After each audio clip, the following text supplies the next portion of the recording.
మరి మన మధ్యలో తెలంగాణ రత్న అవార్డు భారతదేశంలో క్రైస్తవ మిషనరీలు చేసిన సేవలపై ఎన్నో ఎన్నలేని పరిశోధనలు చేసి ఎన్నో పుస్తకాలను రచించి మన క్రైస్తవ సమాజానికి అందించారు సురేష్ బాబు అన్నయ్య. అన్నయ్య కేవలం రచయిత మాత్రమే కాదు, ఈయన గొప్ప థియాలజియన్. ఎన్నో బైబిల్ సంబంధిత పుస్తకాలను రచించారు. ఇటువంటి గొప్ప సేవకులు మన మధ్యలో ఉండటం మనకు ఆశీర్వాదకరం. ఇక ముందున్న సమయాన్ని నేను అన్నకు అప్పగిస్తున్నాను. నా ఓవర్ టు యూ అన్న. Yeah. Thank you, Amma. Thank you so much for giving this great opportunity among you. నా ఒక్క నిమిషం, నా వాయిస్ మీకు పూర్తిగా చక్కగా స్పష్టంగా వినిపిస్తుందమ్మా? వాయిస్ మంచిగా క్లియర్ గా వినబడుతుంది? Okay okay. తమ్ముడు తరుణ్ కి కూడా నా ఆశీస్సులు అందజేస్తూ ఉన్నాను. ఇప్పుడు మన ఇండియన్ టైము 8:30 అయింది కరెక్ట్ గా. సో నేను 8:30 కదా, 9:30 వరకు 1 అవర్ కాన్స్టెంట్ గా క్లాస్ చెప్తాను నేను మీకు. 9:30కి షార్ప్ గా నేను ముగించిన తర్వాత ఒక ½ అన్ అవర్ మీకు టైం ఇస్తాను. So that we can discuss on the topic of today or any other issues or any doubts that you can raise అనమాట. ఓకే, మీరు నాకు ఇది ఇస్తారా, ఏది మన స్క్రీన్ షేర్ చేసుకోవడానికి పీపీటీస్ ఏమన్నా నేను మీకు చూపించాల్సి వస్తే నేను మీకు ప్లీజ్ ఇచ్చారా? ఒక్క నిమిషం.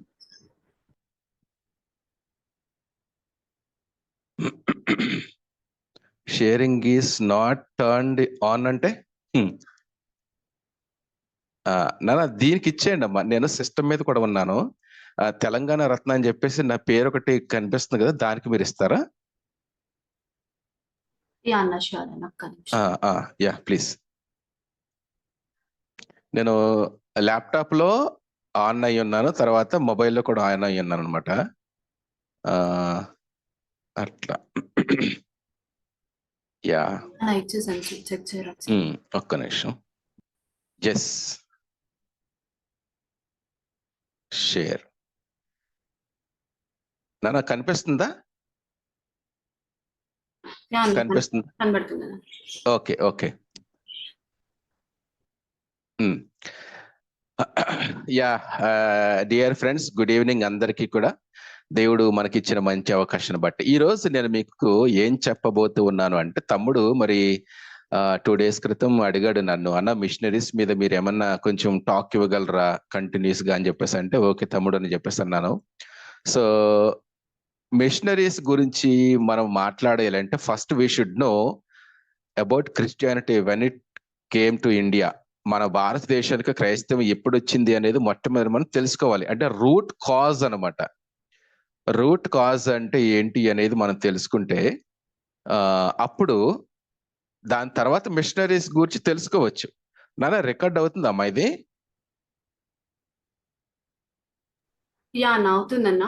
అవునా? ఓకే నాన్న. ఓకే.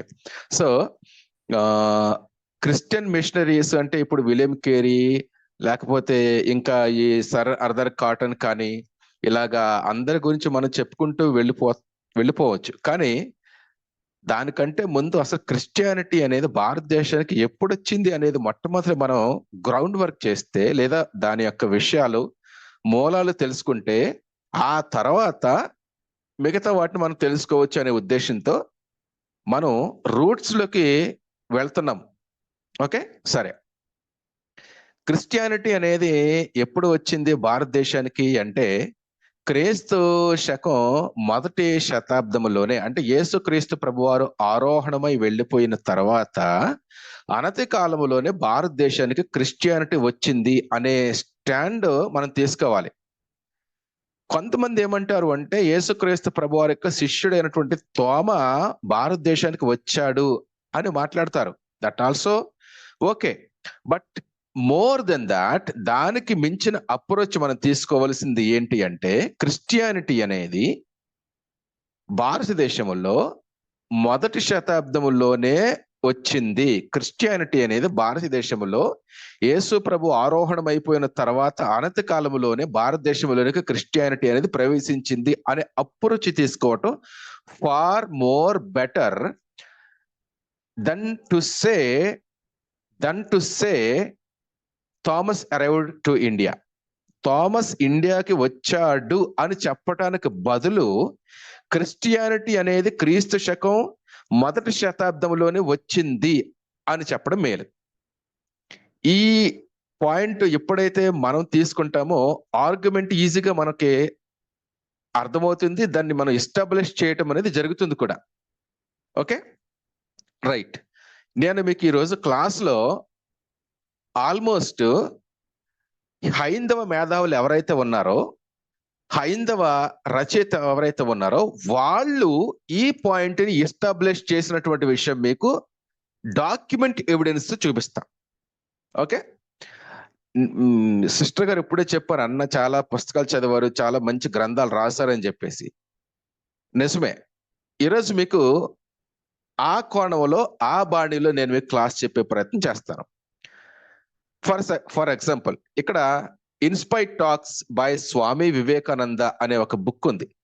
ఇన్స్పైర్డ్ టాక్స్ అంటే తెలుగులో ప్రబోధ రత్నాకరం అనే ఒక పాత పుస్తకం. ఇప్పుడు చాలా మంది దగ్గర అది లేదు, నా దగ్గర ఉంది ప్రబోధ రత్నాకరం. 1890లో అనుకుంటా 1000 ఐలాండ్ పార్క్ అనే ప్రాంతానికి స్వామి వివేకానంద వెళ్ళాడు సర్వమత సమ్మేళన మహాసదస్సుకి. అక్కడికి వెళ్ళి అమెరికా ప్రజల మధ్య మాట్లాడుతున్నటువంటి మాటల్ని పుస్తకాల్లో పబ్లిష్ చేశారు. ఆయన మాట్లాడుతున్న మాట ఇది చూడండి, ఇన్స్పైర్డ్ టాక్స్ అనే పుస్తకం. ఇందులో ఏమంటున్నాడు అంటే ఈయన, The purest Christians in the world were established in India by the Apostle Thomas about 25 years after the death of Jesus. యేసుక్రీస్తు ప్రభువారు చనిపోయిన తర్వాత, ఆయన ఆరోహణం అయిపోయిన తర్వాత 25 సంవత్సరాలకే భారతదేశానికి తోమా రావటం ద్వారా క్రైస్తవం పరిచయమైంది అనే విషయాన్ని భారతదేశంలో పేరు పొందినటువంటి మహా గొప్ప యోగి పొంగబడిగా పేరు పొందినటువంటి స్వామి వివేకానంద రాస్తున్న మాట ఇది. స్వామి వివేకానంద రాస్తున్నటువంటి మాట ఇది. మనం చెప్పడం లేదు, మన క్రిస్టియన్ ఫిలాసఫర్స్ చెప్పడం లేదు, మన క్రిస్టియన్స్ రైటర్స్ చెప్పడం లేదు, మన క్రిస్టియన్ థియాలజియన్స్ చెప్పడం లేదు. ఈ పాయింట్ హిందూస్ చెప్తున్నారు. అంటే భారతదేశానికి క్రిస్టియానిటీ అనేది యేసు ప్రభువారు చనిపోయిన అనతి కాలంలోనే కొద్ది కాలంలో వచ్చేసింది అనే పాయింట్ వాళ్ళు ఎస్టాబ్లిష్ చేస్తున్నారు, మనం కాదు. దక్షిణ భారత చరిత్ర ఫస్ట్ భాగము డాక్టర్ కె పిళ్ళై అనే ఒక గొప్ప విద్యావేత్త మరియు మద్రాసు విశ్వవిద్యాలయ ప్రధాన అధ్యాపకుడు. ఈయన పుస్తకాన్నే తెలుగులోనికి తర్జుమా చేసింది దేవరకొండ చిన్ని కృష్ణ శర్మ. ఈ అనువాదకుడు కూడా బ్రాహ్మణుడే అనుకుంటా, దేవరకొండ చిన్ని కృష్ణ శర్మ. ఎప్పుడుది ఈ పుస్తకం ఏమండి? ఎప్పుడుది ఇది? ఓ చాలా పాతది. ఫస్ట్ ఎడిషన్ నవంబర్ అంటే 1959. ఆ టైములో దక్షిణ భారత చరిత్ర ప్రథమ భాగం అనే దాంట్లో కె పిళ్ళై రాసినటువంటి మాటనే ఈరోజు మనం చూస్తున్నాం. అప్పట్లో ఈ పుస్తకం ₹2. ఇంతలా ఉంటుంది పుస్తకం. మీరు ఆర్కైవ్స్లకు వెళ్ళి చదువుకుంటే ఇంతలా ఉంటుంది, 100 పేజీలు ఉంటుంది పుస్తకం. ₹2 అంటే 59 కదా, అందుకని అంత తక్కువ రేట్ అనమాట. దీంట్లో ఈయన ఏమంటున్నాడు, క్రీస్తు శకం చూడండి 326 పేజ్, అది పేజ్ కూడా ఉంది, దక్షిణ భారత చరిత్ర. క్రీస్తు శకం 52, క్రీస్తు శకం 52 అంటే యేసుక్రీస్తు ప్రభువారు చనిపోయి ఆరోహణం అయిపోయిన అనంత కాలంలోనే, ఎక్కువ టైం పట్టలేదు. మళ్ళీ ఇక్కడ చూడండి, యేసుక్రీస్తు ప్రభువారు చనిపోయిన తర్వాత ఆఫ్టర్ 25 years, అంటే చాలా తక్కువ టైంలో. ఇక్కడ స్వామి వివేకానంద చెప్తున్న మాటను బట్టే కేకే పిళ్ళై కూడా ఇదే మాట దాదాపుగా రాస్తూ ఉన్నాడు. క్రీస్తు శకం 52వ సంవత్సరంలో సెయింట్ థామస్ అనే క్రైస్తవ మత ప్రచారకుడు ఎక్కడికి వచ్చి కొన్ని క్రైస్తవ దేవాలయాలను, ప్రార్థన మందిరాలను నిర్మించటమే కాకుండా అనేకులకు క్రైస్తవ మత దీక్ష ఇచ్చినట్టు చాలా మంది చెప్తా ఉంటారు. చాలా కాలం నుంచి ప్రతీతి, అంటే ఇది ట్రెడిషన్ గా వస్తూ ఉంది. ఈ ప్రతీతిలో ఎంతవరకు సత్యం ఉందో అనేది కూడా ఏమండి అనూహ్యమే అయినా, క్రీస్తు శకం 4వ శతాబ్దంలో కానాతామ అనే క్రైస్తవుడు జెరూసలేము నైనేవాలా నుండి సుమారు 400 మంది క్రైస్తవులను వెంటబెట్టుకొచ్చినట్టు క్రంగనూరు వద్ద వారికి నివాసాలు కల్పించిన విషయం మాత్రం నమ్మదగినదిగా కనిపిస్తుంది. ఇక్కడ అంతా కూడా భారతదేశంలో క్రిస్టియానిటీ గురించి ఉంది అంతా కూడా. సో తోమ భారతదేశానికి వచ్చాడు, లేదా క్రిస్టియానిటీ అనేది క్రీస్తు శకం 1వ శతాబ్దంలోనే ప్రవేశించింది ఇండియాలోకి అనేది ఎవరు కూడా కాదనలేనిది, లేకపోతే ఎవరు కూడా తప్పు అనలేని సత్యం. ఎవరు కూడా దాన్ని విభేదించలేరు. ఇది హైందవులు కాదు, ఇది క్రిస్టియన్స్ కాదు, ముఖ్యంగా క్రిస్టియన్స్ కాదు, ముస్లిమ్స్ కాదు, హైందవులు రాస్తున్నటువంటి పాయింట్, హైందవ మేధావులు రాస్తున్న పాయింట్. ఇప్పుడు నేను రాసిన పుస్తకాల్లోనూ మీరు కొట్టేయచ్చు, క్రిస్టియన్ ఫిలాసఫర్ రాసిన మా పుస్తకాల్లో కొట్టేయచ్చు. మరి హిందువులు చెప్తున్నటువంటి మాటలు మనం ఏమైనా కొట్టివేస్తామా అంటే కొట్టివేయలేం కదా, వాళ్ళే చెప్తున్నారు సాక్ష్యము.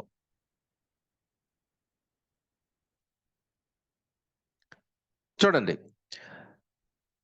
పుల్లెల రామచంద్రుడు అక్కడ మీరు పైన చూస్తే ఆ విధముగా ప్రకటింపబడిన గ్రంథ శ్రేణిలో ఈ మన మతములు సంప్రదాయములు అనే గ్రంథమును రచించి డాక్టర్ పుల్లెల రామచంద్రుడు గారు ఆంధ్ర పాఠక లోకమునకు సుపరిచితులు అని చెప్పేసి 1976 30వ తేదీ 3వ నెల, అంటే 3వ నెల అంటే జనవరి, ఫిబ్రవరి, మార్చి 3వ తారీఖు 79లో పబ్లిష్ చేయబడినటువంటి పుస్తకం ఇది. ఏంటి? మన మతములు సంప్రదాయములు అనే పుస్తకం. దీంట్లో పుల్లెల రామచంద్రుడు మాట్లాడుతున్న మాట ఏంటో మనం చూద్దాం. క్రైస్తవ మతము అంటే క్రిస్టియానిటీ, క్రైస్తవ మతము క్రీస్తు శకం 1వ శతాబ్దములోనే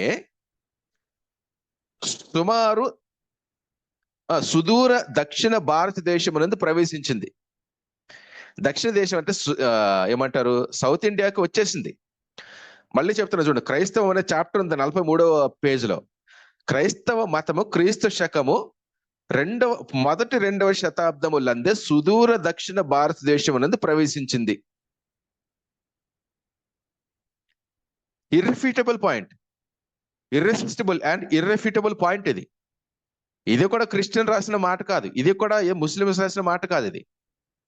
ఇది ఒక హైందవ మేధావి రామాయణాలను వ్యాఖ్యానం రాశాడు. ఈయన హిందూ గ్రంథాలకు వ్యాఖ్యానం రాసిన మహా గొప్ప హైందవ మేధావి పండితుడు ఈయన రాస్తూ ఉన్నాడు, పుల్లెల రామచంద్రుడు, క్రిస్టియానిటీ గురించి. క్రిస్టియానిటీ అనేది lately not entered into India, అదేదో లేట్ గా ఆలస్యంగా రాలేదు. ఇది క్రీస్తు శకం 1వ శతాబ్దంలోనే ప్రవేశించింది ఇండియాలోకి అని చెప్పేసి ఆయన ఎస్టాబ్లిష్ చేస్తున్నాడు. మరి నిన్నగాక మొన్న వచ్చింది, బ్రిటిష్ వాడు తీసుకొచ్చాడు. మొన్న 16వ శతాబ్దంలో ఈస్ట్ ఇండియా కంపెనీ వాళ్ళ టైంలో, డచ్ వాళ్ళ టైంలో ప్రవేశించింది ఇండియాలోకి క్రైస్తవ్యం అని చెప్పి చాలా మంది అంటూ ఉంటారు. చదవకుండా నోటి మాటల చేత, చదవకుండా అభిప్రాయాలతో మాట్లాడే వాళ్ళ యొక్క మాటలకి మనం జవాబులు చెప్పాల్సిన అవసరం లేదండి. సత్యము సత్యమే.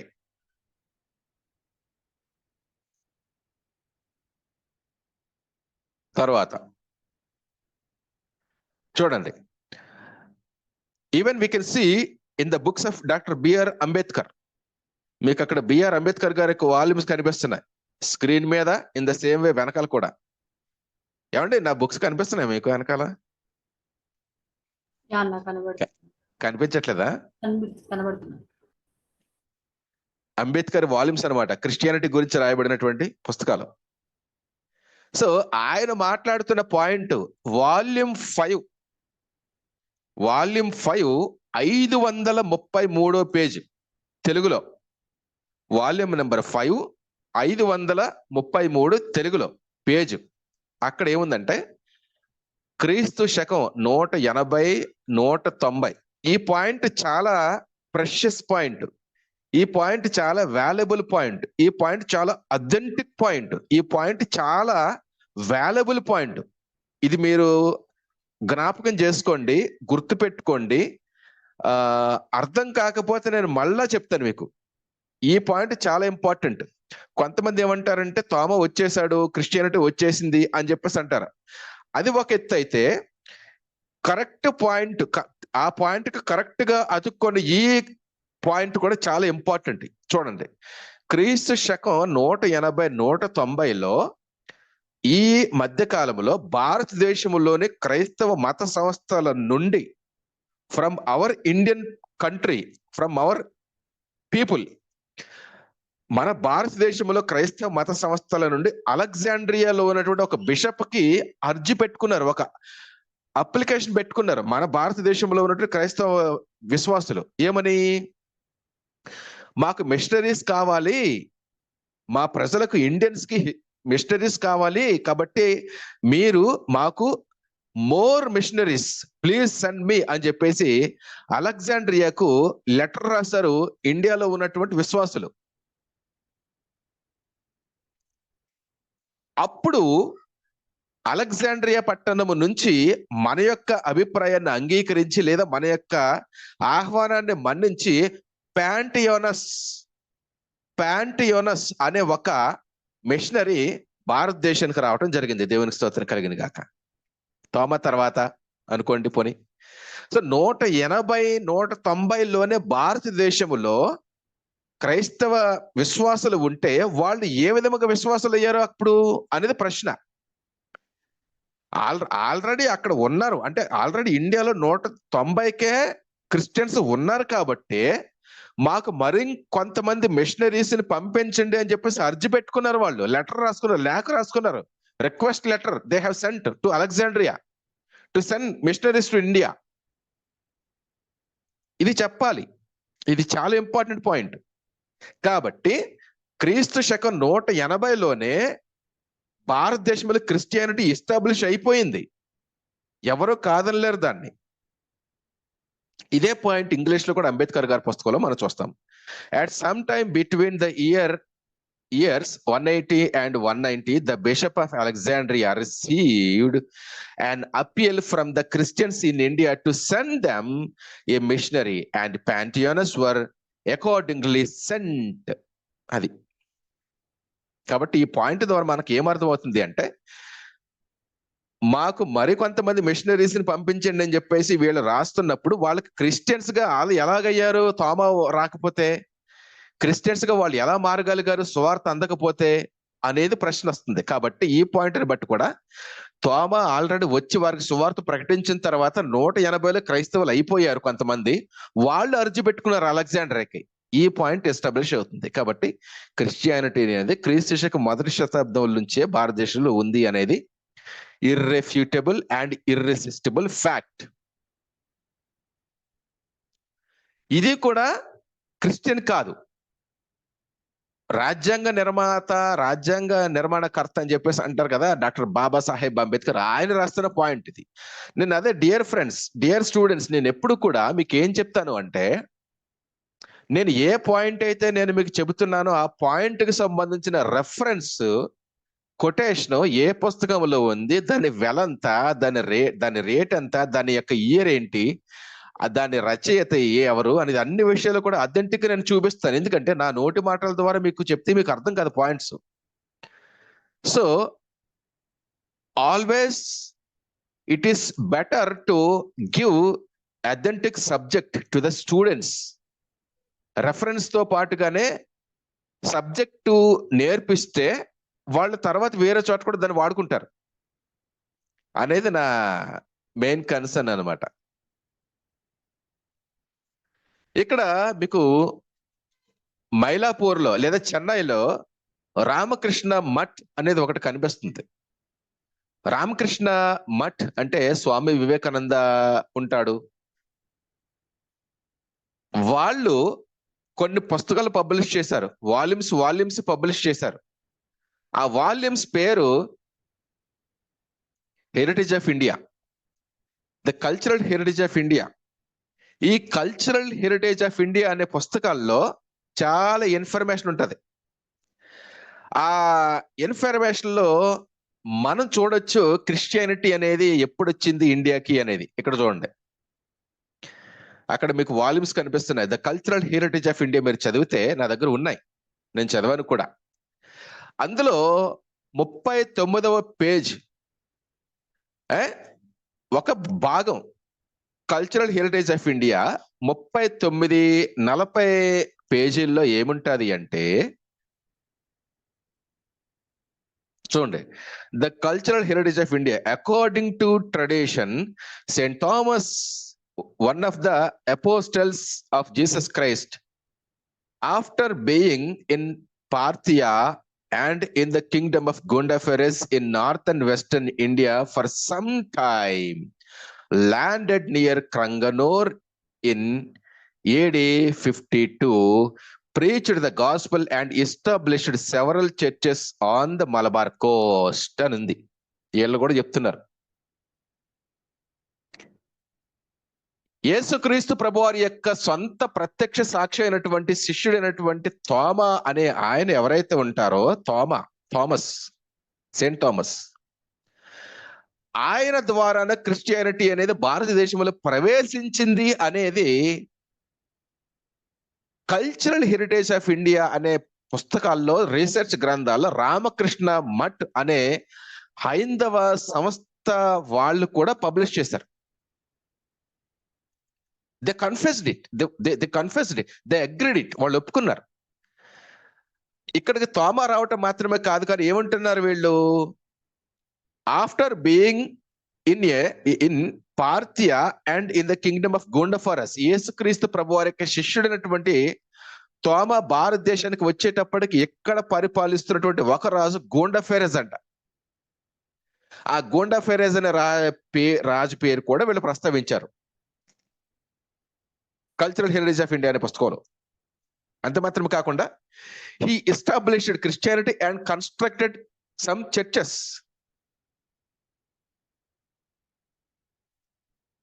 తర్వాత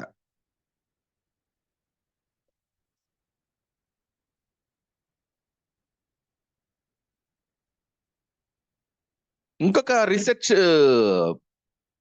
book, historical study of the arrival of apostle St. Thomas in Kerala and its influence on the life of the St. Thomas Christians అని చెప్పేసి ఒక బుక్ ఉంది. ఇందులో కూడా యేసుక్రీస్తు ప్రభువారి యొక్క 12 శిష్యులలో ఒకడైనటువంటి తోమా భారతదేశానికి రావటం జరిగింది అన్నట్టు రీసెంట్ పేపర్, ఇది రీసెంట్ స్టడీస్ లో కూడా ఎస్టాబ్లిష్ చేసినటువంటి విషయం.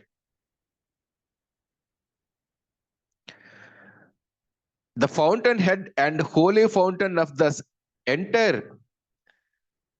Christianity in Kerala is Saint Thomas, from whom emerged the traditions, rites, and ritual prevalent in the Saint Thomas Christian community today. Saint Thomas, one among the 12 apostles of Christ, after visiting Sokotra, came to Muziris or Kranganur, north of Cochin, in about 52 AD.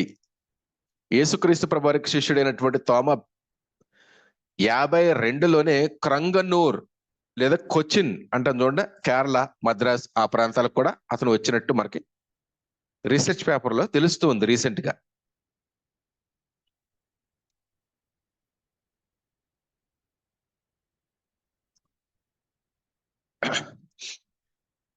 The conversion of India from Panthianus to the present time, AD 193 to 1893 అనే ఒక research book ఉందండి, మీరు చదవండి. ఇప్పుడు నేను dear friends, dear students, ఇప్పుడు నేను మీకు చూపించే రెఫరెన్సెస్ అన్ని కూడా చదివేశాను. నేను ఇప్పుడు మీకు చూపించినటువంటి రెఫరెన్సెస్ అన్ని కూడా ఒకసారి నేను బాగా స్టడీ చేసేసాను వాస్తవం చెప్పాలంటే. స్టడీ చేసిన తర్వాత దాంట్లో మెయిన్ పాయింట్స్ ఏవైతే ఉంటాయో వాటిని పికప్ చేసుకుని ప్రత్యేకించి సబ్జెక్ట్ తయారు చేసి మీకు చెప్తున్నా. ఇందులో కూడా ఏముంది అంటే, at some time between the year 180 and 190, the Bishop of Alexandria received an appeal from the Christians in India to send them a missionary. ఇందాక మనం చెప్పుకున్నాం చూడండి, అంబేద్కర్ కోట్ చేశారు కదా. ఎక్కడి నుంచి కోట్ చేశాడు అంబేద్కర్? అంబేద్కర్ గారు కోట్ చేశారు అంటున్నాం కదా. ఇదిగో ఈ పాయింట్ అంబేద్కర్ తన పుస్తకాల్లో కోట్ చేశారు కదా. ఎవరి దగ్గర నుంచి కోట్ చేశారు ఈ పుస్తకాన్ని, ఈ పాయింట్ అని? at some time between the year 180 and 190 అని ఉంది కదా. ఇక్కడ చూడండి, ఇదిగో at some time between the year 180 and 190 the Bishop of Alexandria received. ఇదే అక్కడ కోట్ చేసుకున్నాడు ఆయన గారు. ఎవరు? అంబేద్కర్. ఇది చాలా పాత పుస్తకం, దీన్నే కోట్ చేసుకుని ఆయన చెప్పాడు. అంటే chain, there is a chain references that we can connect to each every point to establish Christians or Christianity came to India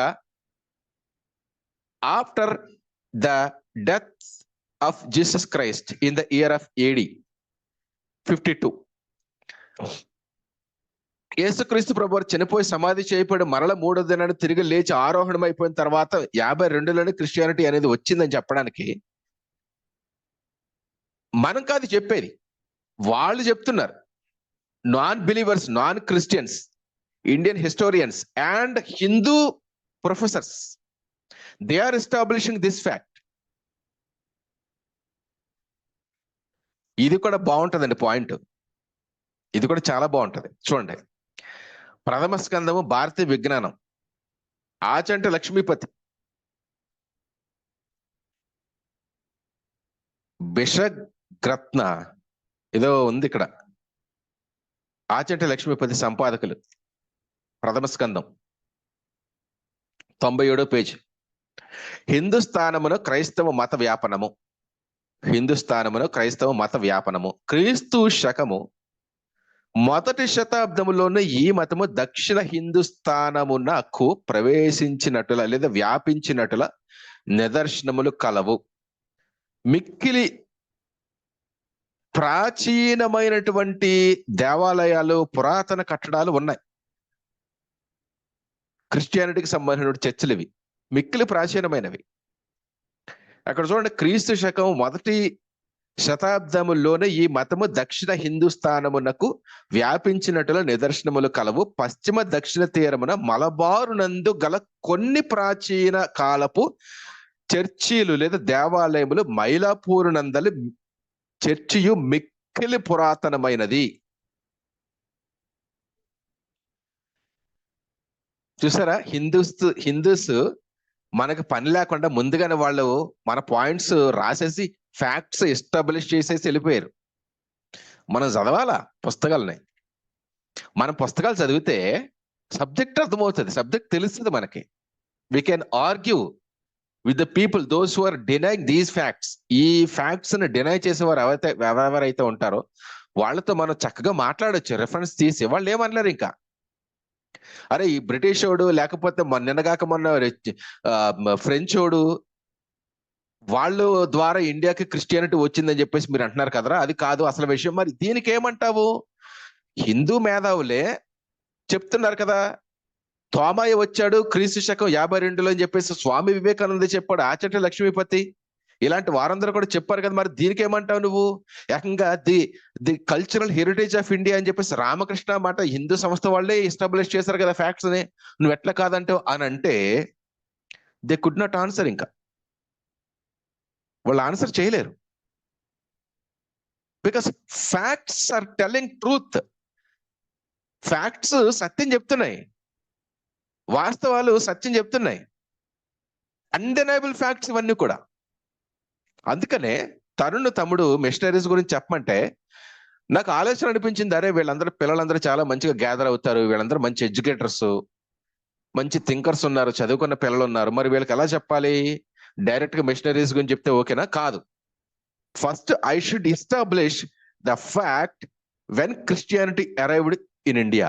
Christianity అనేది ఎప్పుడు వచ్చింది అనేది ఫ్యాక్ట్స్ మన ఎస్టాబ్లిష్ అయితే అప్పుడు ఒక గ్రౌండ్ వర్క్ చేసినట్టు అవుతుంది.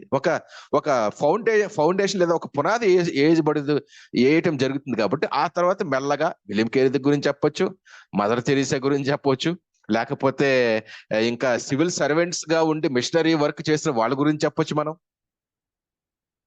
అందుకని క్రిస్టియానిటీ అనేది ఎప్పుడు వచ్చింది? ఇప్పుడు ఒకటండి, క్రిస్టియానిటీ అనేది ఎప్పుడు వచ్చింది అంటే తోమా తెచ్చాడు, క్రిస్టియానిటీ ఎప్పుడు వచ్చిందని చెప్పేసి మీరు అంటారు.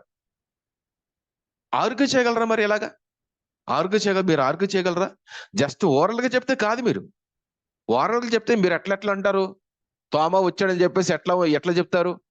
క్రీస్తు శకం 1వ శతాబ్దంలో క్రిస్టియానిటీ అనేది ఇండియాలో ఉందని చెప్పేసి మీరు ఎట్లా చెప్తారని చెప్పేసి తిరిగి మిమ్మల్ని ఎవరన్నా అడిగితే ఏం చెప్తారు మీరు ఆన్సర్? ఎలాగ ఆర్గ్యూ చేస్తారు? ఇదిగో ఈ చదవండి, ఈ చూపించండి వాళ్ళకి. They could not refute your argument. వాళ్ళు మిమ్మల్ని, మీ ఆర్గ్యుమెంట్ ని వాళ్ళు రెఫ్యూట్ చేయలేరు.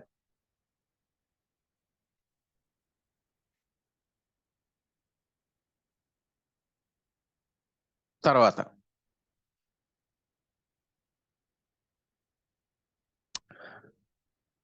వాంగ్మయి తెలుగు విశ్వవిద్యాలయ పరిశోధన పత్రిక వాల్యూమ్ 2 అనుకుంటా, జనవరి 1, జూన్ 1992. దీంట్లో కూడా ఇలా ఉంది. ఇది ఒక మంచి రీసెర్చ్ పేపర్. క్రీస్తు శకం 52. ఈ 52 అనేది చాలా మంచి, బాగా దాన్ని హైలైట్ చేశారండి. 52లోనే క్రిస్టియానిటీ అనేది ఇండియాకి వచ్చింది, తోమా తెచ్చాడు అనేది బాగా హైలైట్ చేశారు. క్రీస్తు శకం 52లోనే సెయింట్ థామస్ రాకతో క్రైస్తవ మతము భారతదేశంలో ప్రవేశించింది అని తెలుగు రెఫరెన్సెస్ కూడా చెప్తున్నాయి.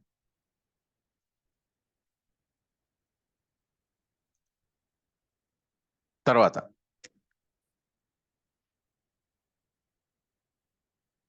ఇదెవరు? మార్క్ పోలో అనే చరిత్రకారుడు క్రీస్తు శకం 12వ శతాబ్దమో 13వ శతాబ్దమో ఆ టైంలో భారతదేశానికి వచ్చాడు. 11వ శతాబ్దం, 10వ శతాబ్దం, 12వ శతాబ్దం, మొత్తం మీద కరెక్ట్ టైం తెలియదు. కానీ ఈ శతాబ్దాల్లో భారతదేశానికి మార్క్ పోలో అనే ఒక యాత్రికుడు, ట్రావెలర్ వచ్చి అతను తోమా గురించి రాస్తున్నాడు. 395 పేజీలో, in this province of Malabar is the body of the glorious martyr saint Thomas the apostle who there suffered martyrdom అని చెప్పేసి ఉంది. మాబార్ అంటే ఏంటి? ఎవరైనా చెప్తారా? స్టూడెంట్స్ ఎవరికన్నా తెలుసా మాబార్ అంటే? మాబార్ అంటే, మాబార్ అనే మాటకి మలబార్ అని అర్థం, అంతే. మాబార్ అనేవారు Rajahmundry, Rajamahendravaram old names, full names.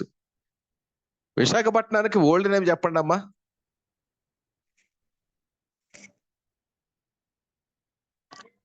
విశాఖపట్నానికి ఓల్డ్ నేమ్ తెలీదా మీకు? వాల్టేర్ అని ఉంది. కాకినాడకి ఓల్డ్ నేమ్ కోకనాడ. రాజమహేంద్రవరానికి, రాజమండ్రికి ఓల్డ్ నేమ్ రాజమహేంద్రవరం. సో ఇలాగా మలబార్ అనేది ఇప్పుడు మనం ఏదైతే మాట్లాడుకుంటున్నామో మాబార్ అనేది ఆనాటి కాలంలో అనేవారు. సో సెయింట్ థామస్ అనే ఆయన యేసుప్రభు శిష్యుడు ఆనాటి కాలంలో అక్కడ హతసాక్షి అయ్యాడు అనే విషయాన్ని ఆనాటి కాలంలో ప్రజలు మాట్లాడుకుంటూ ఉండేవారు. దాన్ని మాట్లాడుతూ ఆ ఫ్యాక్ట్ కూడా ఎస్టాబ్లిష్ చేస్తున్నాడు ఇతను. సెయింట్ థామస్ ఆల్రెడీ వచ్చాడు, ఇక్కడ సువార్త ప్రకటించాడు, చర్చెస్ కట్టాడు. మతోన్మాదుల బారిన పడి అతను హతసాక్షి అయిపోయాడని చెప్పేసి క్రీస్తు శకం 11వ శతాబ్దంలోనే భారతదేశానికి వచ్చినటువంటి మార్క్ పోలో అనే యాత్రికుడు రాస్తున్నాడు ఆ రెఫరెన్స్, మనం కాదు.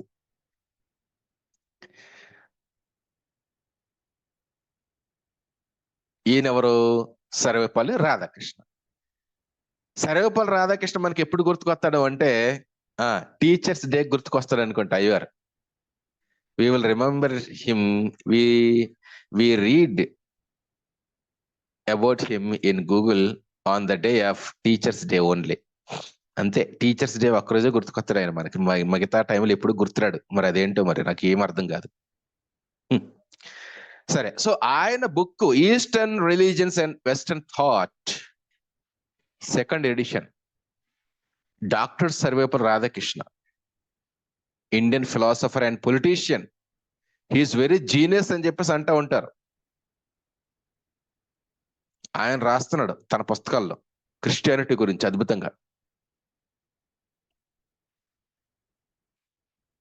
It is said that the Apostle Thomas arrived in India in the year of 52. అంతే. క్రీస్తు శకం 52లోనే భారతదేశానికి తోమ వచ్చేసాడు అనే విషయాన్ని ఈయన కూడా అంగీకరించాడు, డినై చేయలేదు. It is said that the Apostle Thomas arrived in India in AD 52 and the Syrian Christians of Malabar claim to have descended from Christians converted by Saint Thomas. అంటే తోమా ద్వారా సువార్తను నమ్మి క్రైస్తవులుగా మారిన వారు ఎవరైతే ఉంటారో వాళ్ళు ప్యూర్ క్రిస్టియన్స్ గా, తోమా క్రిస్టియన్స్ గా వాళ్ళు చెప్పుకుంటూ ఉంటారంట మలబార్లో ఇప్పటికి కూడా కొంతమంది.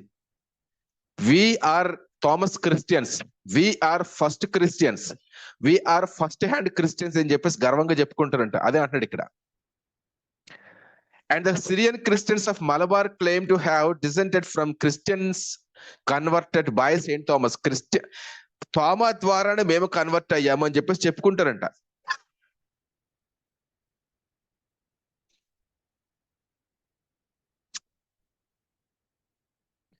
The other account that their Christianity came to Nestorian missionaries in resented by them అన్నట్టు ఇక్కడ మాట్లాడుతున్నారు. సరే, ఎనీవే, సో ఈయన కూడా ఏమంటున్నాడు అంటే, ఒక హైందవ మేధావి లేకపోతే నాన్ బిలీవర్, నాన్ క్రిస్టియన్ అయినటువంటి ఈయన కూడా తోమా భారతదేశానికి క్రీస్తు శకం 52లోనే వచ్చాడనే విషయాన్ని ఇతను కూడా డినై చేయలేదు. చదువుకున్న మేధావులు ఎవరో కూడా డినై చేయలేదు, చదువుకున్నటువంటి విద్యావేత్తలు ఎవరో కూడా డినై చేయలేదు. ఆ యొక్క ఎస్టాబ్లిష్డ్ ఫ్యాక్ట్ ని వాళ్ళు ఒప్పుకున్నారు, వాళ్ళ పుస్తకాలు రాస్తారు, తోమ వచ్చాడు ఇక్కడికి అని చెప్పి. The Jews of India, a story of 3 communities అనే ఒక బుక్ ఉంది. ఈ పుస్తకాన్ని కూడా మనం చదివినప్పుడు క్రిస్టియన్స్ చాలా మంది తోమ ద్వారా మారారు అని, అంటే హిందువులు చాలా మంది క్రిస్టియన్స్ గా తోమ ద్వారా మారారు అని కూడా ఈ పుస్తకంలో ఉంది. సో ఇప్పటి వరకు అంటే 8:30 నుంచి 9:05 వరకు, అంటే ఇంకొక 25 మినిట్స్ ఉంది నాకు. ఈ 25 మినిట్స్ లో ఇంకొంచెం వివరణ ఇచ్చి ముగిస్తాను. 9:30 అవుతుంది. ఆ తర్వాత హాఫ్ అన్ అవర్ మీకు, ఆ తర్వాత మీరు ఏమైనా మాట్లాడండి. ఒక 25 మినిట్స్ నన్ను మాట్లాడియండి. సరే, ఇప్పుడు ఎస్టాబ్లిష్ అయిపోయింది కదా తోమా ఎప్పుడు వచ్చాడు అంటే క్రీస్తు శకం 52లోనే, అంటే యేసు ప్రభువారికి శిష్యుడు వచ్చాడు అని చెప్పేసి మనం చెప్పుకుంటున్నాం. ఇది మనం కాదు, హిందూ మేధావులే వాళ్ళ పుస్తకాల్లో దాన్ని రాసినటువంటి పరిస్థితి మనం చూసాం. పాయింట్ ఏంటంటే తోమా ఇండియాకి ఎందుకు వచ్చాడు? ఇది పాయింట్ ఇక్కడ ప్రశ్న. Why Thomas arrived in India? ఎందుకు వచ్చాడు తోమా? అసలు ఎందుకు వచ్చాడు? అసలు రావడానికి అవసరం ఏంటి? అసలు తోమా ఎందుకు వచ్చాడు? మామూలుగా సువార్త ప్రకటించడానికి వచ్చాడని చెప్పేసి అంటారు. ఏమంటే మామూలుగా ఎవరైనా తోమా ఎందుకు వచ్చాడు ఒక మాట చెప్తారా?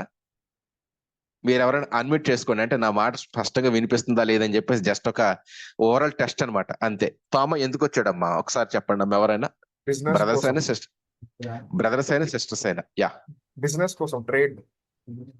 ఓకే, బ్రదర్ ఒక ఆయన చెప్తున్నారు హీ కేమ్ ఫర్ ట్రేడ్, అంటే వ్యాపారం కోసం వచ్చాడని చెప్పేసి అంటున్నారు. రైట్. ఇంకా సువార్త ప్రకటనకి, that is also right. Yeah, ఇంకా సువార్త ద్వారా యేసుక్రీస్తుకి శిష్యులుగా చేయడానికి. రైట్, ఇది కూడా అప్రోప్రియేట్ ఆన్సరే. ఇంకొంచెం డీప్ గా ఆలోచించండి, థియాలజికల్ గా ఆలోచించండి. 1 minute ఇస్తాను మీకు. 1 minute లో నేను ఆన్సర్ చెప్పేస్తా. ఇక ఇంకో 25 great minutes. Commission. Great commission అంటేనే సువార్త అంటేనే అనేక మందిని రక్షించటం కోసం, సువార్త కోసం. సో ఆల్ ఇంటర్లింక్స్ అనమాట. ఇంకా ఇది తెలుసుకోకపోతే ఇప్పుడు మనం మాట్లాడుకున్నటువంటిది అంతా కూడా బూడిదలో పోసిన పన్నారు. ఈ పాయింట్ మీకు నేను చెప్పకుండా ఉంటే చాలా క్రూషియల్ పాయింట్. ఇది చెప్పరు, చాలా మంది చెప్పరు. జస్ట్ సర్ఫేస్ లెవెల్లో చెప్పేసి వెళ్ళిపోతారు, కానీ డెప్త్ లోకి వెళ్ళాలి మనం. అదే ఈ రోజు ఇప్పుడు సురేష్ అన్న మంచిగా స్టడీ చేశాడు, బుక్స్ చదివాడు, మంచి పాయింట్స్ చెప్తాడని చెప్పేసి మీరు నన్ను ఆహ్వానించారు కాబట్టి ఆ లెవెల్ ఆఫ్ అండర్స్టాండింగ్ లో నేను నీకు చెప్పబద్దులనై ఉన్నాను. అందుకని చెప్తున్నా, ఈ పాయింట్ మీరు చాలా కీన్ గా అబ్జర్వ్ చేయండి, మీకు అర్థమవుతుంది. మెయిన్ ఇంపార్టెంట్ పాయింట్ అసలు ఎందుకు వచ్చాడు థోమా అనేది. Okay, anyway thank you for answer. మీరందరూ బాగానే చెప్పారు, మంచివాళ్ళు, చక్కగా. But that is secondary. యాక్చువల్గా సువార్త కోసం వచ్చాడు, నశించిపోతున్న ఆత్మల కోసం వచ్చాడు, ట్రేడ్ కోసం వచ్చాడు, అలా వచ్చాడు. That is secondary. That is not correct theological appropriate answer, dear friends. He came to establish that Jesus Christ as a Messiah already has come to this world and he died. There is no need to wait for him అనే విషయాన్ని యూదులకు చెప్పడానికి, Messiah గురించి చాలా మంది ఎదురు చూస్తున్నారు కాబట్టి ఆ ఫ్యాక్ట్స్ చెప్పడానికి ఫస్ట్ వచ్చాడు. దాన్ని ఇంకొంచెం లోపలికంటూ వివరణాత్మకంగా తెలుసుకుంటాం. గుర్తుపెట్టుకోండి, డయాస్పోరా అనే ఒక కాన్సెప్ట్ ఉంది బైబిల్లో. డయాస్పోరా అంటే దేవుని యొక్క ప్రజలు దేవుని మీదకి తిరుగుబాటు చేసినప్పుడు దేవుడు అన్య ప్రజల్లోనికి, అన్య దేశాలకి చెదరగొట్టేయటం అనేది జరిగింది. బబులోనులోకి వెళ్ళిపోయారు, పర్షియా సామ్రాజ్యంలోనికి వెళ్ళిపోయారు, గ్రీకుల చేతికి వెళ్ళిపోయారు, రోమిల చేతికి వెళ్ళిపోయారు. అలాగా చాలా దేశాలకు వాళ్ళు ప్రపంచమంతా కూడా చెదరగొట్టబడుతూ క్రీస్తు పూర్వమే ప్రపంచమంతా చెదరగొట్టబడుతూ ఇండియా కూడా వచ్చేసారు వాళ్ళు. సో చెదరగొట్టబడుతూ ఉన్న కారణంగా వాళ్ళు నివాస స్థలం ఏర్పాటు చేసుకోవటానికి ఇండియాకి వచ్చినటువంటి కారణం ఒకటైతే, సొలొమోను మహారాజు కాలం నుండే ఇండియాకి వ్యాపార సంబంధాలు ఉన్నాయి కాబట్టి ఆ కారణంగా ఇండియాకి యూదులు వచ్చారు అనేది కూడా కరెక్ట్, జెన్యూన్ రీజన్. సో మొత్తం మీద కారణం ఏదైనప్పటికీ కూడా యూదులు ఇండియాకి వచ్చారనేది విషయం. సో క్రీస్తు పూర్వం నుంచి యూదులు ఏం చేస్తున్నారు, మాకు మెస్సయ్య వస్తాడు. వాళ్ళు ఎక్కడికి వెళ్ళినా, ఏ దేశానికి, డయాస్పోరా కాన్సెప్ట్ లో ప్రపంచంలో ఏ దేశానికి వాళ్ళు వెళ్ళిపోయినా, ఇండియాలో ఉన్నా, రష్యాలో ఉన్నా, అమెరికాలో ఉన్నా, అంటే అప్పట్లో ఏ దేశంలో ఉన్నా మెస్సయ్య గురించి వాళ్ళు ఎదురు చూశారు. మాకు మెస్సయ్య వస్తాడు, ఎందుకంటే దేవుడు వాగ్దానం చేస్తాడు, ఇదిగో మీకు మెస్సయ్యని పంపిస్తానని చెప్పేసి ప్రవక్తల ద్వారా దేవుడు చెప్పాడు. కాబట్టి దేవుడు నమ్మదగిన వాడు కాబట్టి నిరీక్షణతో ఉన్నటువంటి మనకు ఆయన మెస్సయ్యను పంపిస్తాడు అని ప్రపంచంలో ఉన్నటువంటి మేధావులందరూ కూడా, యూదులందరూ కూడా ఎదురు చూశారు. ఇది కాన్సెప్ట్ మొట్టమొదట. సో భారతదేశంలో ఆల్రెడీ యూదులు మెస్సయ్య గురించి ఎదురు చూస్తూ ఉన్నారు కాబట్టి తోమా ఫస్ట్ ఈ విషయాన్ని క్లారిఫికేషన్ ఇవ్వటానికి, క్లారిఫై చేయటానికి వచ్చాడు. అయ్యా, భారతదేశంలో ఉన్నటువంటి యూదులారా, మెస్సయ్య గురించి మీరు ఎదురు చూడాల్సిన అవసరం లేదు, నేను ఆయనకు ప్రత్యక్ష సాక్షిని అన్నట్టు యూదులకి మెస్సయ్య వచ్చేసాడు అనే ఇన్ఫర్మేషన్ ఇంకా మరలా మీరు ఎదురు చూడాల్సిన అవసరం లేదు. ప్రవక్తల ద్వారా ప్రవచింపబడినటువంటి మెస్సయ్య విషయాలన్నీ కూడా నెరవేర్చబడ్డాయి కాబట్టి మీరు మెస్సయ్య కోసం ఎదురు చూడాల్సిన అవసరం లేదు అనే ఉద్దేశంతో తోమా ఫస్ట్ యూదుల కోసం వచ్చాడు. ఇప్పుడు చెప్పండి, మామూలుగా బిబ్లికల్ కాన్సెప్ట్ లో యేసు ప్రభువు మొట్టమొదట ఆయన భూమి మీదకి వచ్చింది ఎవరి కోసం వచ్చాడు? మామూలుగా ఎవరి దగ్గరకు వచ్చాడు ఆయన? బిబ్లికల్ కాన్సెప్ట్ ఎవరి దగ్గరకు వచ్చాడు? సమరయ స్త్రీతో ఏమన్నాడు?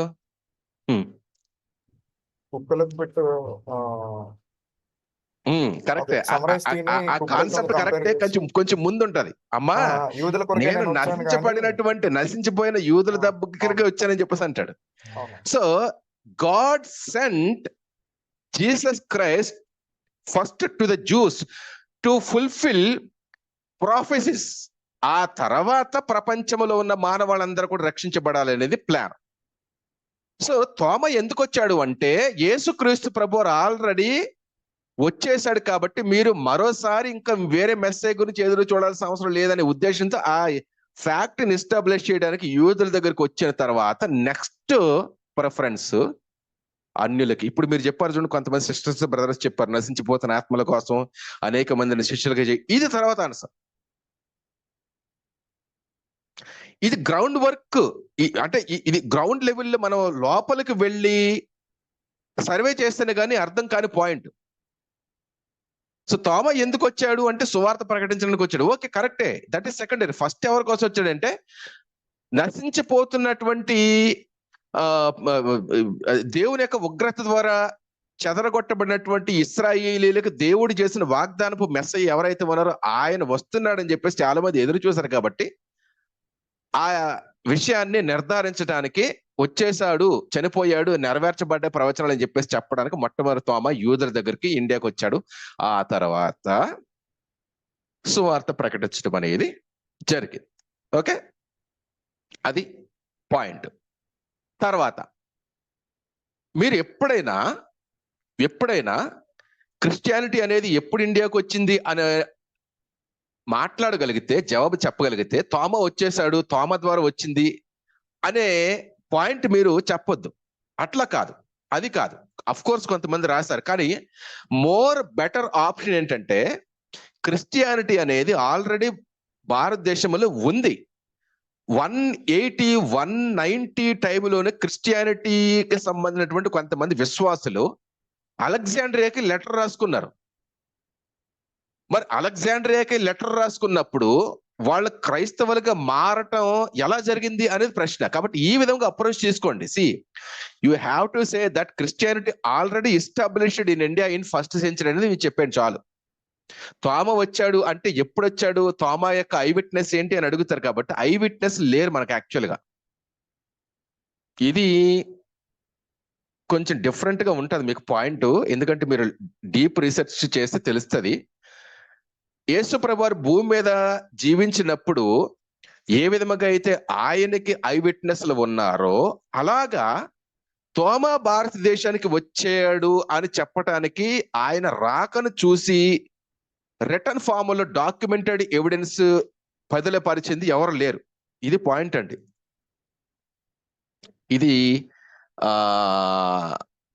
జీర్ణించుకోవటానికో లేకపోతే దాన్ని రిసీవ్ చేసుకోవడానికి కొంచెం కష్టంగా ఉన్నా కూడా ఫ్యాక్ట్ ఈజ్ ఫ్యాక్ట్ కాబట్టి నేను అది చెప్పదలిచాను. తోమ వచ్చాడు అని ఆయన చూసి డాక్యుమెంటెడ్ పొందుపరిచినటువంటి ఆనవాలు మన దగ్గర లేదు, ట్రెడిషనల్ గా ఉంది. అలాగే 180లోనే క్రిస్టియన్స్ భారతదేశంలో ఉన్నారు అని చెప్పడానికి డాక్యుమెంట్ ఎవిడెన్స్ ఉంది. కానీ తోమ వచ్చాడు అని చెప్పటానికి మన దగ్గర డాక్యుమెంట్ ఎవిడెన్స్ రిటర్న్ ఫామ్ లో లేదు. అక్కడ వరకు మనం చెప్పొచ్చు. సో సాధ్యమైనంత వరకు క్రిస్టియానిటీ అనేది భారతదేశంలో మొదటి శతాబ్దము నుంచే ఉంది అనేది well and completely thoroughly checked and established fact in world history. అప్పుడు అమెరికా లేదు మ్యాప్లో, ఆస్ట్రేలియా లేదు, కెనడా లేదు, ఇంకా ఎలాంటి ఏ దేశాలు లేవు. But India was there at that time.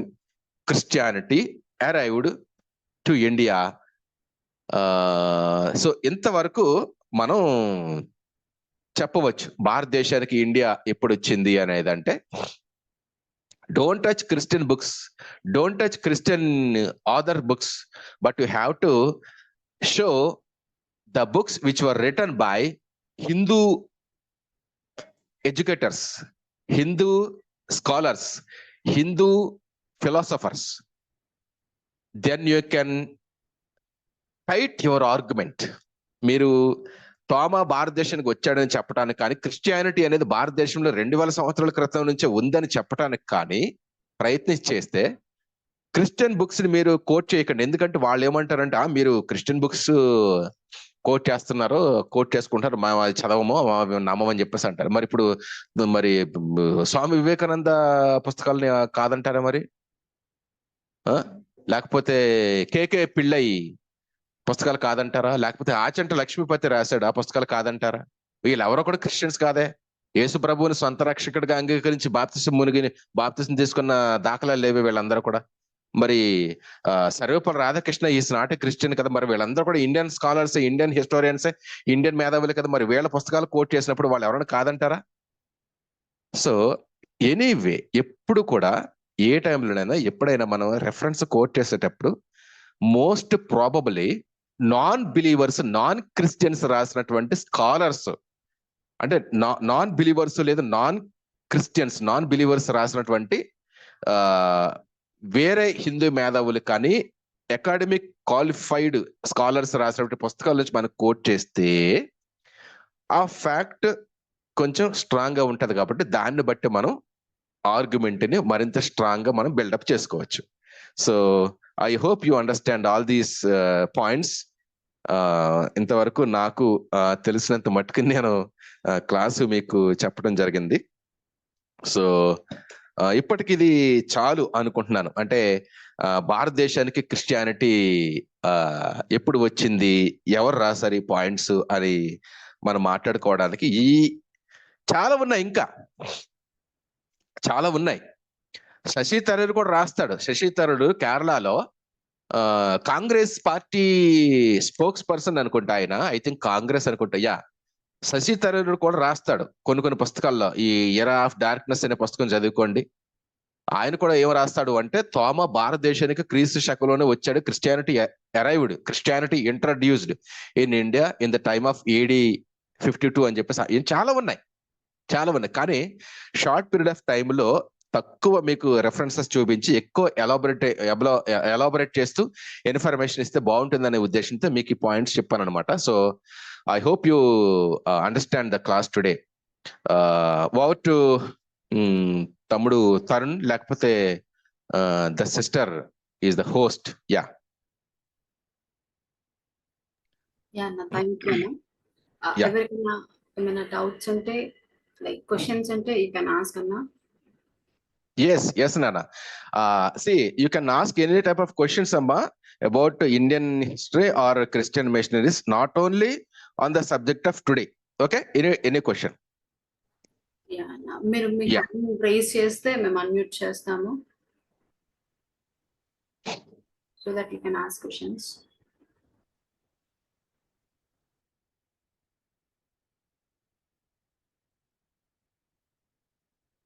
And I got a question, like asking Christian missionary and Christians role in Indian nationalism and Indian freedom struggle అని అడుగుతున్నాను. అంటే క్వశ్చన్ ఫామ్ చేయండి నాన్న, పూర్తిగా క్వశ్చన్ ఒకసారి ఫామ్ చేయండి. Christian machineries the Christians the Indian nationalism movement లో are freedom movement లో వాళ్ళ రోల్ ఏంటి యాక్చువల్ గా అన్నట్టు. ఓకే, అంటే భారతదేశ స్వాతంత్ర సంగ్రామంలో వాళ్ళ పాత్ర ఏంటి, సింపుల్ గా అంతేనా? దాని విషయాన్ని నేను నా పుస్తకంలో ఆల్రెడీ రాసిన ఒకటి సమ్మరీ ఇస్తాను. అసలు భారతదేశానికి క్రిస్టియన్ మిషనరీస్ ఇంగ్లీష్ ఎడ్యుకేషన్ ని తీసుకొచ్చారు. కొంతమంది ఏమంటారు అంటే ఇంగ్లీష్ ఎడ్యుకేషన్ ని బ్రిటిష్ వాళ్ళు తీసుకొచ్చారు అని చెప్పేసి అంటున్నారు, కానీ అది తప్పు. బ్రిటిష్ వాళ్ళు వాళ్ళకు మాత్రమే పని చేసే వాళ్ళు, గుమ్మస్తాలు ఎవరైతే ఉంటారో వాళ్ళకి తక్కువ సంఖ్యలో మాత్రమే మితముగా వాళ్ళ అవసరం కోసం, వాళ్ళ యొక్క వ్యాపారం కోసం బ్రిటిష్ వాళ్ళు ఇంగ్లీష్ చదువులు చెప్పారు. అది కూడా వాళ్ళ స్వార్థం. But comparing with Christian machineries, అందరూ కూడా బాగుండాలి, అందరూ కూడా విజ్ఞానవంతులు అవ్వాలి, అందరూ కూడా మూఢనమ్మకాల నుంచి బయటకు రావాలి, అందరూ కూడా విద్యా అభ్యాసము అందాలి అనేది ఆ కాన్సెప్ట్ ద్వారా క్రిస్టియన్ మిషనరీస్ ఇంగ్లీష్ ఎడ్యుకేషన్ ని బాగా ప్రమోట్ చేశారు. ఎప్పుడైతే ఇంగ్లీష్ ఎడ్యుకేషన్ ని బాగా ప్రమోట్ చేశారో మేధావులందరూ కూడా అప్పటి కాలపు కరెంట్ అఫైర్స్, అంటే రష్యన్ విప్లవం కానీ లేకపోతే ఇలాంటివన్నీ కూడా ప్రపంచంలో జరుగుతున్నటువంటి విప్లవాత్మకమైనటువంటి విషయాలన్నీ కూడా క్రిస్టియన్ మిషనరీస్ తీసుకొచ్చినటువంటి ఇంగ్లీష్ ఎడ్యుకేషన్స్ లో సిలబస్ గా ప్రవేశపెట్టారు. అలాగా క్రైస్తవ మిషనరీలు బోధిస్తున్నటువంటి చదువుల్లో సిలబస్ల్లో వేరే దేశంలో జరుగుతున్నటువంటి విప్లవాలు, పోరాటాలు, మనుషులు ప్రభుత్వాల మీదకి తిరుగుబాటు చేసి ఎలాంటి ఫలితాలు వస్తాయి అని చెప్పేసి ఆ సిలబస్ లో టాపిక్స్, సబ్జెక్ట్స్ మాట్లాడుతున్నప్పుడు భారతదేశంలో కొంతమంది మేధావులు బయలుదేరారు. మీకు అర్థమైతే పాయింట్? ఎంత బ్యూటిఫుల్ పాయింట్. అలాగా క్రిస్టియన్ మిషనరీస్ ఆధునిక ఆంగ్ల విద్యను ప్రమోట్ చేయటం ద్వారా భారతదేశంలో చాలా మంది మేధావుల్ని తయారు చేసిన కారణంగా ఆ మేధావులు ఇంగ్లీష్ విద్యను అభ్యసించి తెలివితేటలు, జ్ఞానాన్ని పెంపొందించుకుని బ్రిటిష్ వాళ్ళ మీద తిరుగుబాటు చేశారు. మీకు అర్థమవుతున్న పాయింట్? మీకు అర్థమవుతుందా? అంటే ఏంటి? ఇంగ్లీష్ ఎడ్యుకేషన్ ద్వారా ప్రపంచంలో విప్లవాలు తెలుస్తున్నాయి. ఇంగ్లీష్ ఎడ్యుకేషన్ ద్వారా ప్రపంచంలో జరుగుతున్నటువంటి సంస్కరణలు తెలుస్తూ ఉన్నాయి. అలాగా మన వాళ్ళు కూడా క్రైస్తవ మిషనరీలు స్టార్ట్ చేసిన ఇంగ్లీష్ విద్యల్లో సిలబస్లు నేర్చుకుని, అరే రష్యా అంత ముందుకెళ్ళిపోతుంది, చైనా అంత ముందుకెళ్ళిపోతుంది, ఆ దేశం ఎంత ముందుకెళ్ళిపోతుంది, మనమేంటి ఇంకా బానిసలుగానే ఉన్నాం వీళ్ళ దగ్గర. కాబట్టి వేరే వేరే దేశాల వాళ్ళు స్వతంత్రాన్ని పొందుకోవడానికి తిరుగుబాటు చేసినట్టు మనం కూడా బ్రిటిష్ వాళ్ళ మీద తిరుగుబాటు చేయాలని చెప్పేసి ఇంగ్లీషు చదువుల ద్వారా లోకల్ మేధావులు స్వాతంత్ర పోరాట యోధులుగా తయారయ్యారు. దీనికి మించిన పాయింట్ ఏం కావాలండి? అసలు నేషనల్ మూవ్మెంట్ కానీ స్వాతంత్ర భారతదేశ పోరాటాన్ని ముందుకు నడిపించింది క్రైస్తవ మిషనరీలు ఆంగ్ల విద్య ద్వారానే. ఇది నేను స్పష్టంగా రాశాను. చాలా మంది కాదని లేకపోరు ఈ పాయింట్కి ఆన్సర్ చెప్పాను, లేకపోతే ఎవరైనా కాదంటే కనుక. సో భారతదేశంలో సంఘ సంస్కర్తలుగా, స్వాతంత్ర పోరాట సమర యోధులుగా తయారైనటువంటి వాళ్ళందరూ కూడా క్రైస్తవ మిషనరీల విద్యాలయంలో చదువుకున్న వాళ్ళు అందరూ కూడా. ఎందుకంటే క్రిస్టియన్ మిషనరీ స్కూల్స్ తప్ప ఆనాటి కాలంలో ఏమున్నాయి? స్కూల్స్ కానీ సిలబస్ కానీ. సో అట్లా మనం చెప్పవచ్చు. యా, బ్రీఫ్ గా. ఇంకా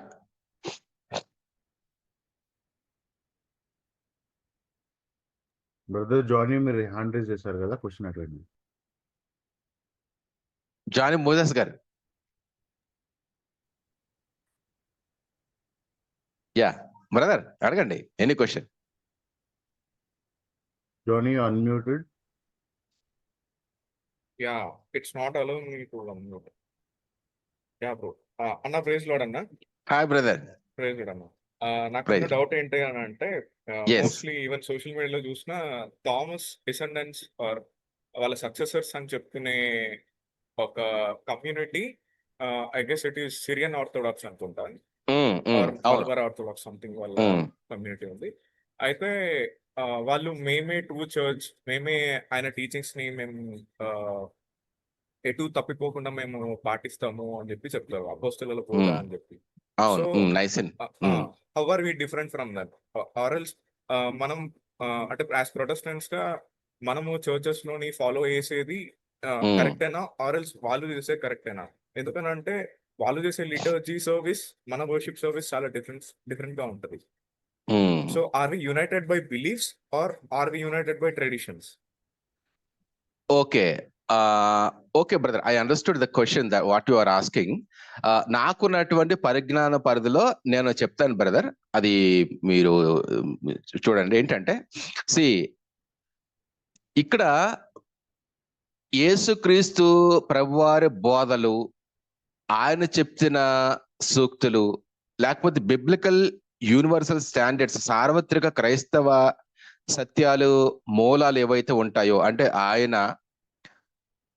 యేసుక్రీస్తు ప్రభువారు సంపూర్ణ దేవుడు, సంపూర్ణ మానవుడు అని, ఆయన పరిశుద్ధాత్మలు పుట్టాడు అంటే పాపం ద్వారా కాకుండా కన్య మరియ గర్భాన ఉదయించి ఈ లోకానికి వచ్చాడు, ఆయన సిలువలో చనిపోయి రాన్సమ్ అమౌంట్ స్కేప్ గోట్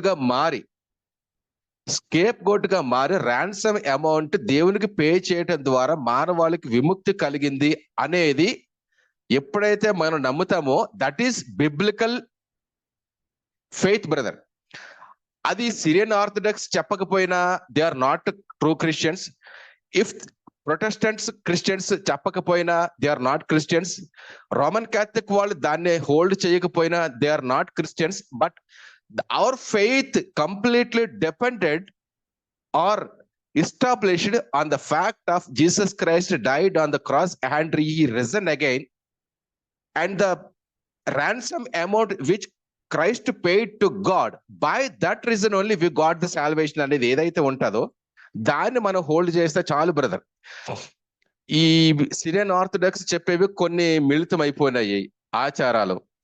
ఎందుకంటే ఆనాటి కాలంలో మలబార్కి వచ్చినప్పుడు కొంతమంది తోమా సువార్త ప్రకటించిన తర్వాత ఇండియన్ ట్రెడిషన్స్ లోకి కొంతమంది దాన్ని మార్చడం జరిగింది. సువార్తని లేకపోతే కల్చర్, దాన్ని ఏమంటారంటే కల్చరల్ రిలేటివిజం కానీ లేకపోతే సింక్రిటిజం అని, రిలీజియస్ సింక్రిటిజం అని కొన్ని ఇంగ్లీష్ వర్డ్స్ ఉన్నాయి. వాటి ద్వారా కొంతవరకు లోకల్ క్రిస్టియన్స్ మారిన తర్వాత వాళ్ళు మిళితం చేసేశారు. అలాగా కొన్ని అయిపోయినాయి. కాబట్టి ఏదేమైనప్పటికీ కూడా మనం బిబ్లికల్ ఫెయిత్ ఏదైతే ఉంటుందో the death and resurrection of Jesus Christ అనే దాని మీద మనం ఫెయిత్ పెట్టుకొని ఆయన ద్వారా మాత్రమే మనకు రక్షణ ఉంది అనేది మనం ఫాలో అవుతూ ముందుకెళ్తేనే మంచిది తప్ప వేరే వాళ్ళు ఇంకా సిరియన్ ఆర్థోడాక్స్ కానీ లేకపోతే మలబార్ క్రిస్టియన్స్ కానీ ఇంకా చాలా చాలా ఉన్నాయి బ్రదర్. అవి మనం చూసుకుంటూ పోతే ఇక చాలా ఇదిగా ఉంటది అక్కడ. కాబట్టి మిళితమైంది చాలా వరకు. ప్యూర్ క్రిస్టియన్స్ ఇండియాకు వచ్చినప్పుడు కూడా లోకల్ గా ఉన్నటువంటి వాళ్ళతో మింగిల్డ్ అయిపోయి కొంత రిలీజియస్ సింక్రిటిజం కూడా మారిపోయింది.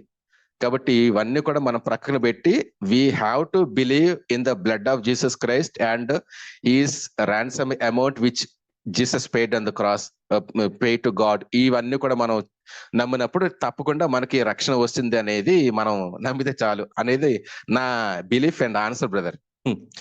యా, పాల్ విజయ్ కుమార్ గారు, మనోజ్ గ్యారా గారు. యా, ఇంకా అన్న ప్రైజ్ లాడ్ అన్న. Brother hi, praise Lord brother, good evening. అన్న మీరు ఒక రీజన్ చెప్పారు కదా, అంటే థామస్ వచ్చిన రీజన్ ఏంటో, అంటే the correct Yes. Reason for coming Thomas to India. India, yes. Yeah, అక్కడ అంటే ఇంతకు ముందే జ్యూస్ ఉన్నారని చెప్పారు కదన్నా. అవును, ఉన్నారు. వాళ్ళు అంటే వాళ్ళు ప్రేయర్ చేసుకుంటానికి వాళ్ళు సినగాగ్స్ కానీ అవును, ఏమన్నా సమాజ ఇదివరకే మందిరాలు. కట్టుకొని ఉన్నారన్న.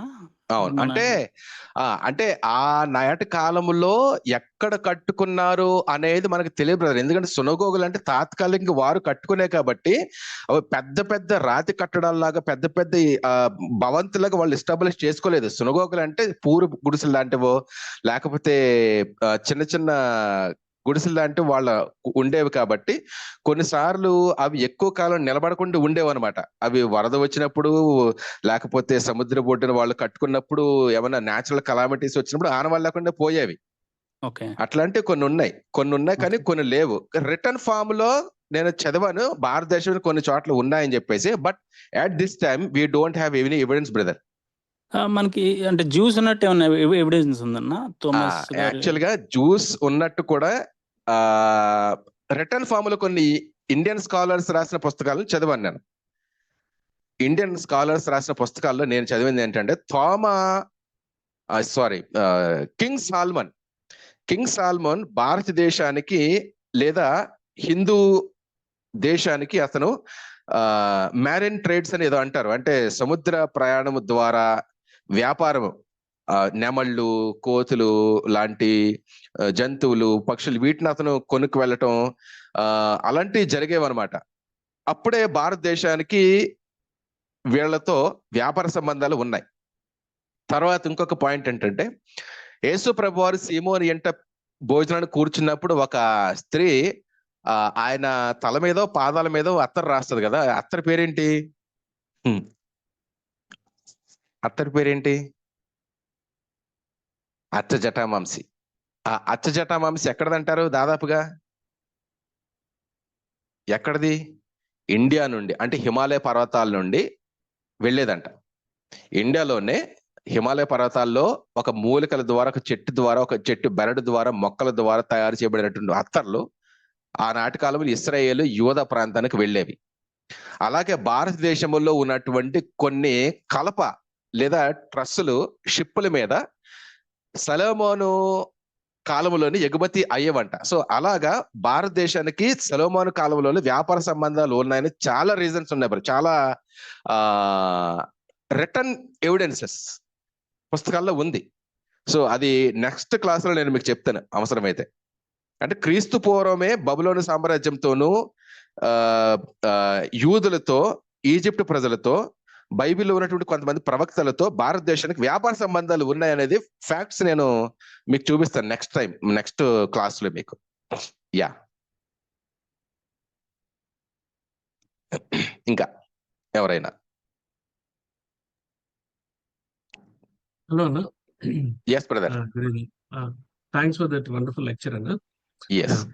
అయితే ఇప్పుడు ఏవైతే ఫ్యాక్ట్స్ మనం ఎస్టాబ్లిష్ చేసామో ఇవన్నీ మీరు ఏదైనా బుక్ రాశారన్నా, లేకపోతే is there any other book which we can refer ఇలా chronology all the facts establish ఏదైనా బుక్ రిఫర్ చేయండి. సిస్టమేటిక్ గా నేను ఒక 4 బుక్స్ రాశాను బ్రదర్ ఇప్పటికీ.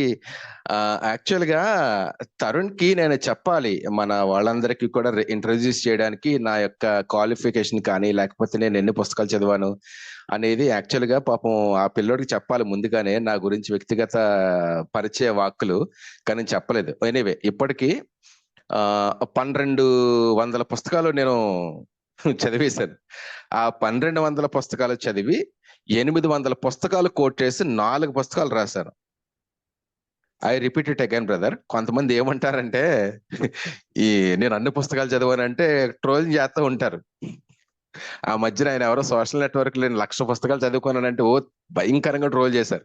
మరి నిజంగా ఆయన చదువుకున్నాడు లేదు ప్రభుకే తెలియాలి, కానీ నేను మాత్రం చదవాలండి. 1200 పుస్తకాలు చదివాను.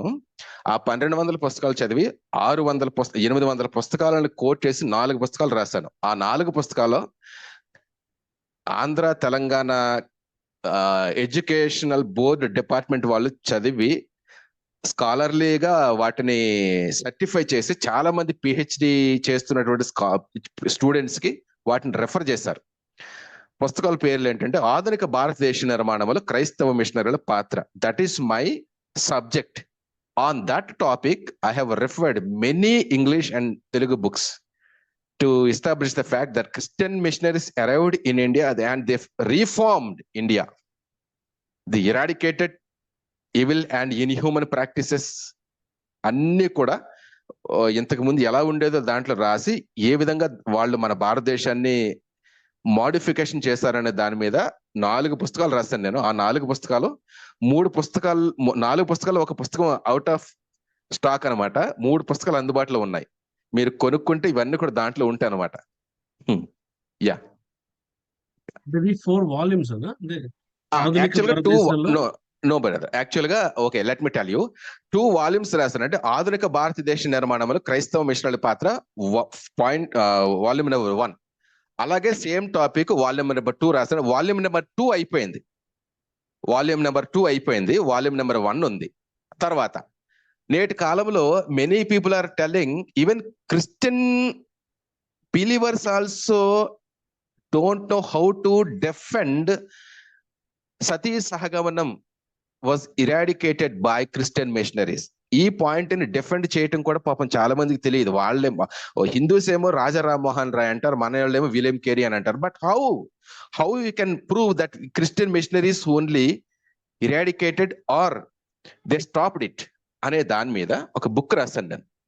సంవత్సరం కష్టపడ్డా 100 పుస్తకాలు రెఫర్ చేశాను దాన్ని రాయడానికి. 100 పుస్తకాలు బిబ్లియోగ్రఫీ ఇచ్చాను. అంటే నా ఈ లైబ్రరీలో లేదు, ఇంకో లైబ్రరీలో ఉందన్నమాట. అక్కడ ఉంది. నా బుక్స్ తేలేదు ఇప్పుడు. అదొకటి. వాల్యూమ్ నెంబర్ 1, వాల్యూమ్ నెంబర్ 2 సతీ సహగమనం మీద రాశాను. ఆ సతీ సహగమనం అనే పుస్తకం ప్రతి ఒక్కరూ కూడా, తెలుగు వచ్చిన ప్రతి ఒక్కరూ కూడా చదవాల. దాంట్లో 100 పుస్తకాలు రెఫర్ చేసి సతీ సహగమనం అంటే ఏంటి, ఎలా ఉండేది, ఎక్కడ ఉండేది, ఎప్పుడు ఉండేది, దాన్ని ఆపడానికి ఎవరు ప్రయత్నం చేస్తే దాన్ని ఫెయిల్ అయిపోయారు, విఫలం అయిపోయారు, విలియం కేరీ దాన్ని ఆపాడా, రాజా రామ్మోహన్ రాయ్ ఆపాడా అనేది స్పష్టంగా దాంట్లో నేను నిరూపించాను. 150 రూపాయల పుస్తకం. సంవత్సరం కష్టపడ్డ పుస్తకానికి. అదొకటి. అక్కడ 3 పుస్తకాలు. 4వది ఏంటి అంటే మహాత్మా జ్యోతిరావు ఫూలే అనే టాపిక్ మీద రాశాను. అంటే మహాత్మా జ్యోతిరావు ఫూలే మీద క్రైస్తవ మిషనరీల ప్రభావం అనేది ఒక చిన్న రీసెర్చ్ బుక్ అన్నమాట. It is very small book but gives good content. బడుగు బలహీన వర్గాల ఆశ జ్యోతి, చదువుల తల్లి అని చెప్పేసి ఈ మాట్లాడుతూ ఉంటారు కదా, అసలు వాళ్ళ వెనకాల ఎవరున్నారు? Who are there behind Jyotirao Phule and Savitribai Phule అనేది రాస్తూ ఫ్రెంచ్ రెవల్యూషన్కి వెళ్ళిపోయాను. థామస్ పెయిన్ దగ్గరికి వెళ్ళిపోయాను నేను. అక్కడ దాకా అంటే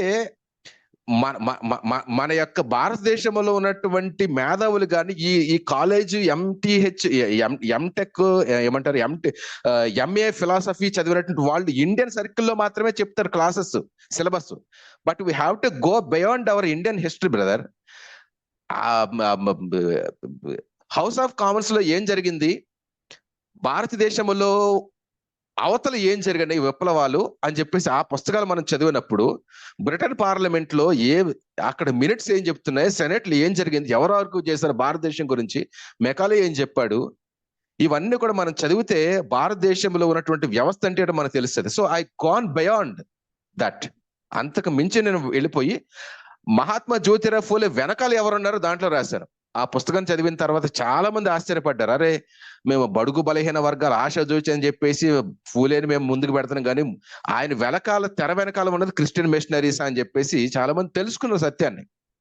of course they believed it or they accepted it or not, I don't know, but వాళ్ళు చదివారు పుస్తకాన్ని. సో ఈ విధముగా 4 పుస్తకాల్లో ఒక పుస్తకం అయితే లేదు, మిగతా 3 పుస్తకాలు ఉన్నాయండి. ఆ పుస్తకాలు మీరు చదువుకుంటే చాలా మంచి credible information మీకు వస్తుంది. I can give you guarantee that you can get credible information in order to understand what is Indian history, what was Indian history, అసలు ఒకప్పుడు ఎలా ఉండేది ఇప్పుడు ఎలా ఉంది అనేది చాలా తెలుస్తుంది మీకు. ఆ 4 పుస్తకాలనే కూడా హిందూస్ చదివిన తర్వాత నాకు తెలంగాణ రత్న అనే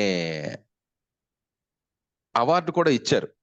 ఒక కాంస్య పథకాన్ని, ఎంతలా ఉంటుంది, ఎంత పెద్దగా ఉంటది ఆ కాంస్య పథకం, ఒక పెద్ద సర్టిఫికెట్, ఒక బోకే, ఒక మెమోంటో, ఆ పెద్ద చదువుకున్న విద్యావేత్తలు జడ్జిల మధ్య వాళ్ళందరూ పెద్ద వాళ్ళందరి మధ్య నన్ను పిలిచి సన్మానం చేసి అవార్డు ఇచ్చారనమాట ఆ పుస్తకాలకి, తెలంగాణ రత్న. సో నా డివైస్ మీద తెలంగాణ రత్న అనే వాళ్ళు ఇచ్చిన అవార్డే ఉంటుంది. నా పుస్తకాలకు వచ్చింది, నా రీసెర్చ్ సబ్జెక్ట్కి వచ్చింది తెలంగాణ రత్న అనే award. So these are the things about me brother. That is what I am. Thank you so much అన్న. అయితే నెక్స్ట్ క్వశ్చన్ ఏంటంటే, ప్లీజ్. అంటే వీటిని ఎలాగ మేము హౌ వి గెట్, మీ అడ్రస్ కి మేము రిసీవ్ చేసి మీరు పంపిస్తారా పే చేస్తే? ఎస్ బ్రదర్, ఉన్నాయి నా దగ్గర 3 పుస్తకాలు కూడా అందుబాటులో ఉన్నాయి. ఆ 3 పుస్తకాల వెల కేవలం 600 along with the register postal charges. Great. 6 లేదా 7 సంవత్సరాల కృషి 600లో వచ్చిందనమాట. Yeah, I want to buy them. Yeah, you can give me your postal address brother along with the pin code number. I can send you. ముందు amount pay చేసేస్తే మీకు వెంటనే పంపిస్తాను అనమాట. Yeah, I'm sorry to say brother, ఎందుకంటే కొంతమంది అలా చాలా నేను అమౌంట్ పంపిస్తాను, అంటే హోస్ట్ కి నేను గ్రూప్ లో డీటెయిల్స్ ఇస్తాను. So they may communicate. yes, ఒకవేళ కనుక నా నెంబర్ కనుక మీరు కావాలి అంటే పుస్తకాల కోసం మీరు చెప్పొచ్చు కదా, నో ప్రాబ్లం. 8686 పుస్తకాల కోసం 8686357974 8686357974. సురేష్ బాబు, పురటిగడ్డ, రచయిత. Yeah, any questions? We left some time, like 15 minutes అన్నమాట.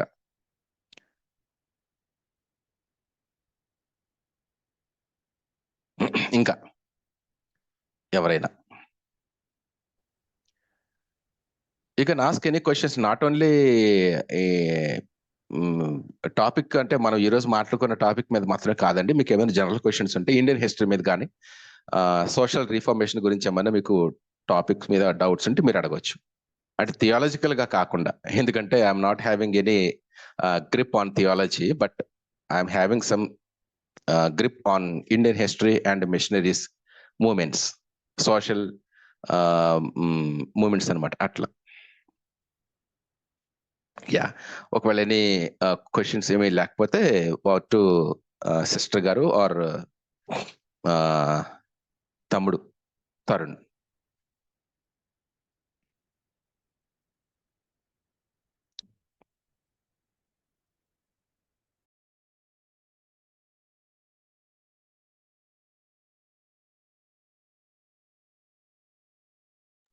అంకిత నా ఓట్ ఆఫ్ థ్యాంక్స్ చెప్తారు.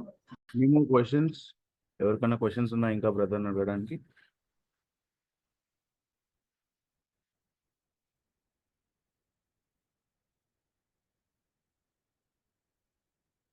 Praise Lord Suresh brother. Hi brother, hi, praise Lord, good evening. Good evening brother. Heartfelt thank you brother.